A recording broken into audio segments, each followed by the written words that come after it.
One of the strangest things that you observe in life is how quickly love can turn to hate. How quickly love can turn to bitterness and outpourings of rage. It's one of the strangest things I've ever seen in life, but we have a record of it in the scripture. In 2 Samuel chapter 13, we find a young man, David's oldest son, who fell in love with Tamar, Absalom's sister. Now, here is Ammon, her half-brother. He falls in love with her, and the scripture says he fell desperately in love with her. And you know what? If the scripture says they were in love, then I will accept they were in love. It doesn't say he had a crush on her. It said he fell desperately in love with her. But then he went through a bunch of convoluted nonsense and wound up raping her. And that's a whole sermon in itself. How he listened to a wrong friend who taught him how to do it. And there's so much there. But I don't want you to lose sight of this one truth. In verses 14 and 15, Ammon wouldn't listen to Tamar. And since he was stronger than her, he raped her. Then suddenly, Ammon's love turned to hate. And he hated her even more than he had loved her.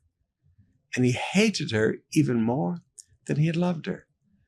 Now, what was the switch that turned love to hate? It was a powerful sin. It was a sin of violence.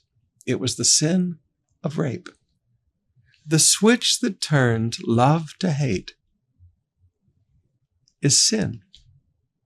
Now, I always try to teach young people this because I watch young people fall in love all the time. It's one of the great joys of being a pastor, to see young people as they start looking at each other with those eyes. And it's such a joy. It's such a joy to see the purity of their love. And whenever I see a young couple saying yes to each other, I always talk to them about, now keep it clean. Keep it clean. As long as you keep it clean, it stays fun. It stays full of joy. The relationship stays happy. But as soon as you start putting your hands where they don't belong, as soon as you start with the premarital sex stuff, all of a sudden you don't want to see each other anymore. All of a sudden something has happened to the love. And a lot of times the love turns to despising. The love turns to guilt. The love turns to hate. The love turns to shame. And really all of the above. Young people, learn a lesson from this. Keep it clean. Well, Pastor Sumrall, that was a different day when you were young. No, there's always been premarital sex, okay? I mean, please. Young people, keep it clean.